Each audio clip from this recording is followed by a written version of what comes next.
All right, hello. Welcome back to another episode of the Unnamed Sports Podcast. I'm Brian. I'm Rob. And we're here today to discuss the Super Bowl. The Super Bowl. Which Rob, once again, was correct in picking the Chiefs. I got to be honest with you, I went against the Chiefs the whole time because I was just like, I secretly wanted them to win. I don't know if it was that much of a secret, but I wanted them to win. And I felt like if I had picked them, then they would have lost. So I was like, let me just keep going against them.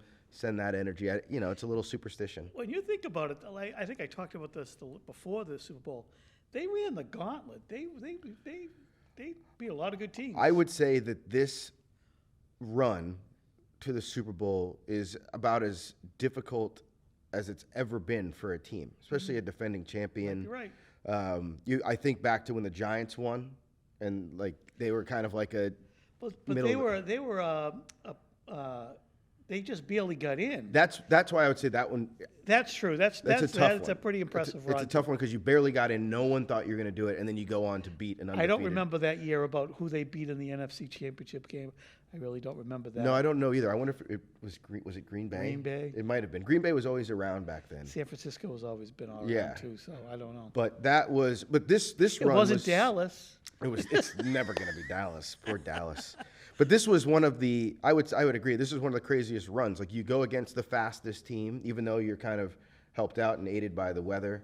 Then you go against one of the hottest teams in the Bills, where everyone is just like, Josh Allen. At home, in Buffalo. In Buffalo. You've beaten them 2 other times in the playoffs before that. You're coming into their home. They finally feel like, oh, they were Buffalo, and then they kick the ball to the right again. And then you go to Baltimore, which is by far the best team in the league.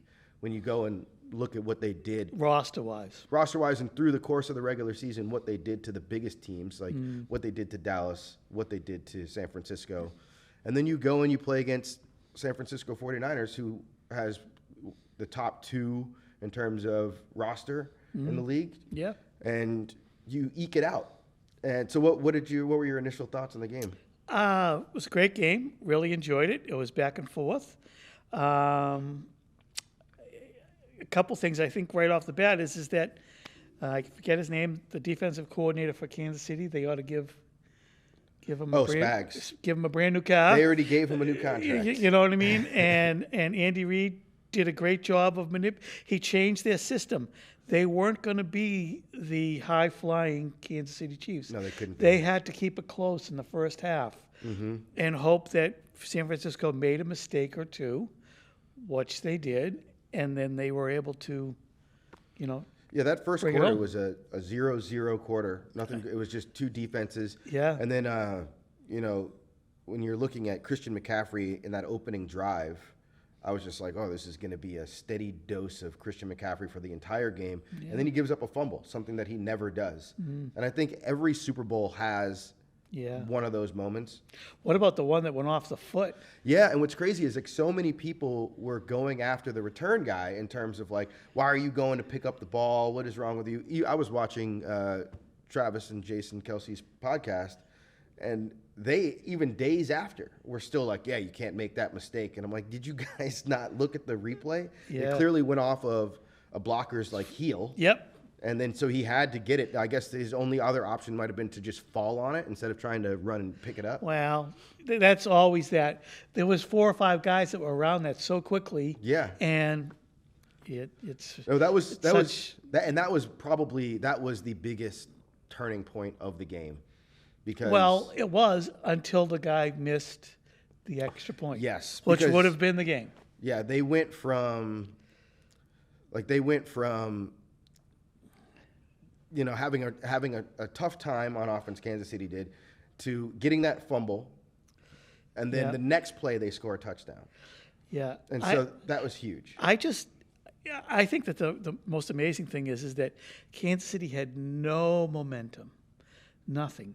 They were Mahomes was just barely getting out with his life, and then slowly the momentum just changed. And by the end of the game, they couldn't stop them for one play. They did whatever they wanted up and down the field. Like, and we could talk about the last kind of big time plays, or those last 2 drives for the Kansas City Chiefs at the end of regulation. Well, we should start off by talking about the defense making those big stops. Yeah. Because before the very, very end, when Brock Purdy's bringing it down, and they have an opportunity that if they get a first down there, they just run the clock out. That's it. And they can kick a field goal. But I think Spags was so great because he knew that on third down, we just got to blitz, and we're going to get somebody in there. But to pick the blitzer that's wide open to the quarterback, and then luck or whatever it is, Purdy does what you're supposed to do. You're supposed to throw it right by the guy that's blitzing, and the guy's supposed to be there. But he got blocked at one time. And he just tipped away. It's amazing. And then the drive after that, Mahomes is marching down the field. Everyone knew with like a minute and 50-something seconds left that he was gonna pull it off. Yeah. Travis Kelce had a huge catch. He ran the fastest he's ever run, according to Next Gen Stats. And then he popped that guy's shoulder. It was just he dislocated because he was running 20 miles an hour. He was got hit by a car essentially. Oh my gosh! And then the Chiefs had an opportunity at the very, very end to score a touchdown. They threw the ball to Travis Kelce in the flat, but if you look back on replay, even though the ball was it was a low snap, he had Rice open in the middle. Yeah, you said that. It was going to be a touchdown if the ball wasn't rolled to him, essentially. Yeah. So then they get the field goal. They tie it up. We go into overtime. And this is where one of the biggest controversies of the whole game is Kyle Shanahan choosing, we want the ball. We want the ball. And I think it makes sense in terms of like, maybe you have confidence in your offense is going to pull it out. But when it comes to like strategy, it doesn't make any sense. He said that the numbers were with him. That the analytics. The analytics said, and that's analytics on everything. You know what I mean? No, it's the analytics don't take into account just like your gut instincts and basically what are norms. Although here's my question. So let's reverse it. He doesn't take it. The ball gets kicked to Kansas City. Mm-hmm. They go right down the field, let's say. Yeah. And score a touchdown. Yeah. So then the pressure's on your offense, but you have 4 downs. You have 4 downs. Well, what's crazy is when they asked the Chiefs, "What would you have done?" They said, "Well, if they scored a touchdown first, and we went down to score and scored a touchdown, we were going to go for 2." Like that was what they said that they wanted to go for 2. I didn't know that, really? Yeah, they were like, we're just going to be aggressive. We're going to go win it, and we wanted to go for 2. And you can I looked at they had the mic'd up replay that came out yesterday, and I looked at it, and you can see Mahomes' face when the 49ers are like, we want the ball. He went, like, it was like you want? Like he almost mouthed, you want it? Like, really? Wow. And so then he ran off the field and was like, they wanted the ball. They wanted it. This is what we're perfect. Everyone's like, yes. But the sadder part about the whole thing, and I guess it's speaking to the bigger Kyle Shanahan of it all, is that no one knew. These players didn't know. That's crazy to me. I don't know. He comes across as such a cerebral, but he doesn't show any emotion at all. He gets a little pissed. You can see him I don't know. He's just never done it. No, he's one of those guys that's never done it. And this is going to be one of those ones I think that haunts him. I mean, both of these Super Bowls that he's lost to the Chiefs, they were up by 10, both of them. And this one has got to sting even more because you were tied with them at least at the end of regulation. You know, it wasn't like in the first Super Bowl that they played against each other where you just kind of got blowed out in the second part of that game. This was we're there, we're knocking on the door, and when they get into overtime and they're dealing with like the inevitability of Patrick Mahomes. Yep. Like they got him to 4th and 1. And I think most people would assume that Patrick Mahomes is going to have that ball in his hand. They're not going to hand that ball off. The group of people I was with, they were going, what are they going to do? I said, it's a run-pass option with Kelce and Mahomes. And in that mic'd up, you heard like some person on the team was like, well, looks like we're going Travis Kelce and Mahomes. Travis Kelce, it was like on the can. He knew the game plan going into that final drive. And shouldn't San Francisco have known that? I mean, the San Francisco defense played, I mean, especially the line, played a great game. They did. I mean, they worked so hard. Those guys were dog-tired by the end. And one of the things I can say is that I really thought that there was San Francisco guys crawling out of off the field. I felt like so Greenlaw was gone. Which was, I remember watching that. And he was just like, walking out. He was like all amped up to get on the field, and he takes one little step, and then boom, he's down. And then you see the other players. That another big time hit. I mean, that really and really takes the wind out of your what's his sails. name? Debo was not himself. Debo was not himself. Kittle was hurt. Was at the hurt. end there in that Yeah, he final had to drive, go out and go to the locker room to get it wrapped up. which I was surprised that, like, I mean, people were talking about it too. Like, oh, do you take some timeouts, try and save some of that so that he can come back in? Yeah. But there was really nothing that they could do, because once again on that third down play, Brock Purdy gets blitzed. And what's crazy about that play is when you look at the replay of that final play of theirs in overtime, he had a guy wide open, but Chris Jones, who in all of these championships that the Chiefs have won. They're going to miss him if they lose him. Well, did you see him yesterday at the parade? No. Yesterday at the parade, he says, "I'm coming back. We doing this again." Oh, he and did. the He year did after all that, and the year like he's not. And then I'm sure his agents are like, "Well, we'll see. We'll see what the check says." But at the same time, he deserves a lot of money there. he is, obviously Patrick Mahomes is the catalyst for all this, but on defense, he is the catalyst, and he's come up with the biggest plays for that team over the course of these three championships. And so it's like you have to give him the credit as one of the most clutch defensive players of all time. Like, he always steps up when he needs to. And I don't even understand how you don't block him. Like, I understand. Well, a lot of times they let a guy run free because they're going in another direction, and he has to read the play right to be in it. And he like he reads has it to right. across the line. He has to get down and cut across, but he's able to do it all the time. He's able to do it all the time. That was probably the biggest play of the game. And then we get to the final drive of Mahomes. Like, you get to that 4th and 1, he gets it, and then after that, like, there were certain plays where this is why people are going to say, oh, they fired the San Francisco defense at the end, collapsed, or whatever they want to say. But it's Patrick Mahomes with 4 downs. And how do you stop that? They tried to blitz him. I think that's terrible that they, not only that, now that guy who had a phenomenal year, I don't even think he's going to be able to get a job because all the vacancies are filled. Yeah, I think that was totally. That's the same guy that was the coach of the Carolina Panthers that did really well, and then they got rid of him at the end of the season. Well, this is the thing that when you look at what the Chiefs have done over these years, one of the main things that you have is consistency. And we've been talking about consistency. I would not get rid of that guy. I would not have gotten rid of him, because next year you implement the same system that you have with this guy, and they get better. Now you're going to start from scratch with some new guy. I don't understand. It doesn't make any sense. Like, Spags is there, and I'm sure there were times when you're like, oh, we could probably fire Spags because at one point the Chiefs' defense was their weakness. But they've got these kids, because they draft all these kids, and they all become starters, and so they're in the system for 1 year, and then the next year they get better because they understand the system more.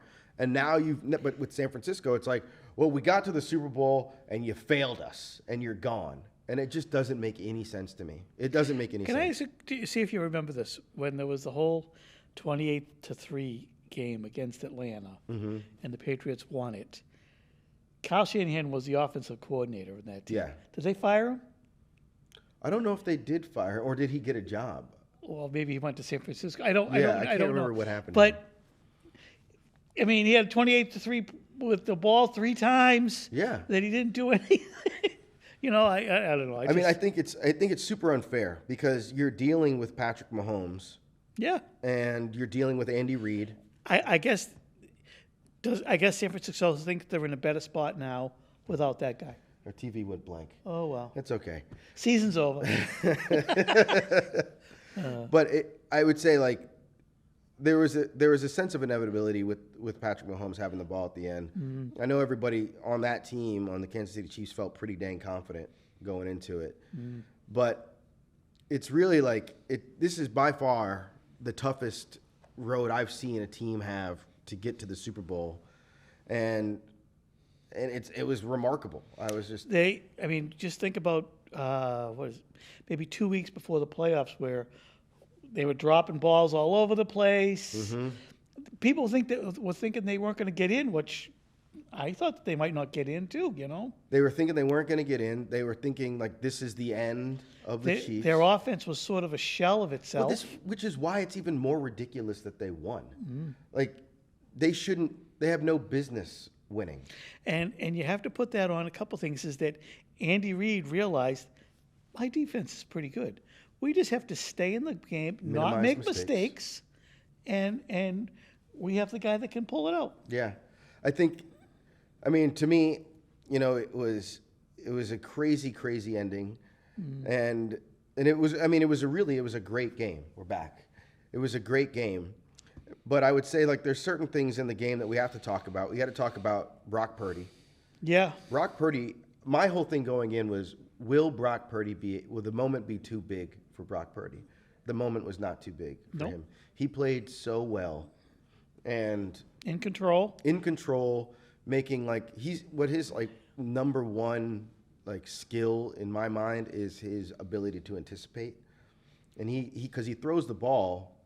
Yeah, he has great anticipation, and he's able to step up in the pocket. He's short, you know. He's short, but Holmes is not that tall either. I mean, I think that will come over time if he's given the ability, given the reins of the team to do it.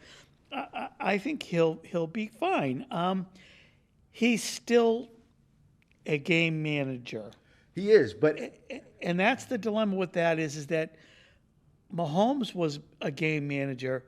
And then he's able to turn on he's able superstar to do status. Yeah, he's able to Jordan it up. Did you see what I mean? Yeah, because he like, there's never the question is never going to be like, oh, is Mahomes going to be able to pull it out? We all know that Mahomes takes it to another level, and he seems to get hyper focused in, like, the biggest moments. Yep. That's why he seems to be down 10 all the time, because it's like, oh, now I'm down 10, I can be, like, hyper focused and relax apparently. But Brock played really, really well. He did. And there was just the defense, the Kansas City defense was just so good at the end. And they were not just good, but they were timely. You know, they made the big play when they had to. And I felt like Brock Purdy did as much as he could do. People were like, oh, he missed them. He really didn't miss any passes. He was getting rushed. So he had to get rid of the ball. But it wasn't like he had any mistakes. Like, he did not throw an interception, unlike Mahomes. No, Mahomes, I mean, that was a bad interception. Yeah. And I said, oh, you know, this is not looking good. First quarter, even into halftime. Yeah. I mean, their offense wasn't doing anything. And then it's as if But the only thing is that you say to yourself, but San Francisco had a lot of chances to make it to extend wider, the lead. Yeah. And they didn't take advantage of any of them. You know what I mean? So they let Mahomes back in the game. They went away from Christian McCaffrey. Yeah. Which I was watching the game with my daughter's friend's dad. I went over there with him and his dad, and we were all just wondering, like, when are you giving the ball back to McCaffrey? Because, you know, despite that one fumble, he always seems to gain positive yards. True, but you got to find Kittle. Ayuk was good. Mm-hmm. The other kid, Jennings, was really good. Yeah. I mean, they have so many weapons. I guess no matter what you do, you're not using the other ones. Exactly, yeah. You know what I mean? So you're trying to be balanced. Balanced as much as you can. It's just that it's hard to see that McCaffrey doesn't get the ball. You know. Yeah, because every time McCaffrey got the ball, it seemed like he could do something. And he's a guy, when you watch a San Francisco 49er game, you assume he's going to score a touchdown. That was a great touchdown that he scored on that. And which, honestly, should not have been a touchdown. They had one of the players on the 49ers, one of the O-linemen, was out. He was ineligible man downfield. Hey, I was really glad. Do you know of a call, maybe other than that? A controversial call? Yeah. No. I don't. No, But a lot of people were saying to me, they're not calling any pass interferences. Like, they're not calling anything. And I'm like, yeah, that's okay. You know what That's I mean? a good thing. Unless it's blatant. And because there really wasn't any. And like, I know one of the big plays, McDuffie had a great play. And then Brock threw it into the end zone, and he kind of just put his hand up and blocked it. I mean, that was just tight coverage. Well, there was a couple of plays where it usually happens with a linebacker. They don't look back. They just blow through the receiver. And, it was close. You know what I mean? Yeah. You can call that on any play because every time they're linebacker is chasing the receiver, that's this whole throwing it short into the out of bounds line. That's the Aaron Rodgers, Yeah. Aaron Rodgers says, I'll just throw it short and you got to come back and get it, and then they'll inevitably run into you. That's what he did. So one of the other big stories of the day was Travis Kelce and Coach Reed. Yeah. It was a bad look. It was a bad look. It was a bad look. I don't think. What's funny is Travis was like, he said that he's like, I meant to get into his face, but I didn't mean to bump him. And then he said, once I bumped him and he stumbled, I was like, oh no, what did I do? Yeah. But it's funny because the next day, that was almost a bigger story in the sports media landscape. That was such a big story. When Andy Reid himself was like, wasn't a big, he's like, I love that. I want that. I want that. Maybe not, don't blindside me, but yeah. And then the other part of that was the Taylor Swift fans were very concerned because they saw this emotion and they figured, oh my goodness, he's a domestic, he's gonna domestically abuse. There will be a song about it eventually. Yes, but I would say, in the grand scheme of things, Travis and Coach Reed, their relationship is probably tighter than any coach and player in the NFL at this point. Maybe Mahomes is up there, but Mahomes didn't have like the troubled beginning as Travis Kelce, and the patience of Coach Reed, like the father figure type relationship that they have. To me it was like a no story. It was a no story. It was emotion. Really what it is it's how Andy Reid uses it. Yeah. And said, no, that we want that emotion. We want that. He did what he was supposed to on the field, and what he was saying on that play is that if he was in, he wouldn't have missed that block. Yeah. I understand what he was saying. I don't completely agree with it. I mean, it's just because there's no way to know, But that was one of the things that they were talking about when you watch the mic'd up. Like after that play, Mahomes was like 2 hands every time, and then you heard it throughout the game after that fumble. I need you here in this play. I need you, but 2 hands, 2 hands, 2 hands. Yeah. And I think that to me is one of the more. The guy that they were able to overcome was the center. Was basically rolling it back. He's done that. He's good with the blocking. It was like here every time. He did that so many times, and he did that on that play where they had 10 seconds to go in regulation. Yeah. And Rice went up to Mahomes after that and was like, I was wide open. And Mahomes is, everyone's yelling at everybody, and Mahomes is like, he rolled me the effing ball. He says, they're going back and forth, but that's the passion that every football team has. There's no football team out there that doesn't have that and not only that, but I don't know his name. The guy that plays in the middle for San Francisco is a man mountain. Do you know who he is? I saw him. I can't think of his name. He's their like stalwart. He's been there for a long time. Mm-hmm. He is this high above the center. Yeah. And he's right on him every play. This guy just wants to block. He does. You know what I mean? I will say the thing, in the beginning of the game, it was the defensive line for the San Francisco 49ers was playing so well. And then it seemed like their aggression was used against them because Bosa, on a number of plays, especially the big-time running plays that Mahomes had, the 4th and 1. Yeah. Bosa was just downfield, and he went for the running back every time, and then Mahomes would pull it out and just run around him. Well, they really just needed to keep him contained as much as they make him throw it. Almost that's what you wanted him to do, is to make him throw it. And that sounds silly, but Well, they were doing some dumb stuff at the end too. Like I will say this in terms of we've all watched football for a long time, and one of the first things you learn when you're watching football as a kid is prevent defense. Yeah. And prevent defense is the only thing it prevents is you from winning. It's not. It doesn't ever work. So they were, and Tony Romo was showing it. They had 5 guys. I know. Up around like the first down sticks, and it's like they're just going to throw it underneath. So we all know that. That's a perfect analogy. But so they're forced into it.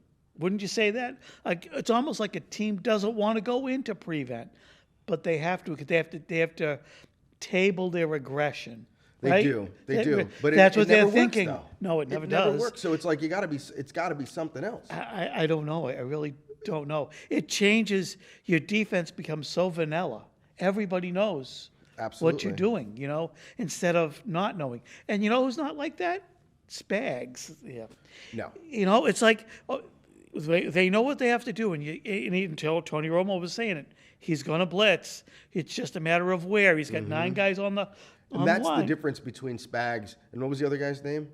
The other Wilkes. Wilkes. The difference between Spags and Wilkes was knowing when to blitz, because there were times I think there was a third and 6 or something like that, and it was an all-out blitz. Yeah. And Tony Romo was like, "Oh, they're going to drop out," and then as soon as the ball was snapped and they kept coming, Tony Romo goes, "Oh, I wish they didn't do that." And then it was Rashid Rice. It seems to me that especially with that defensive line, rush for and have a spy. Yeah, because you have a guy, but I think that spy is Greenlaw. And I think that's essentially what happened too on the big run on the 3rd and 1.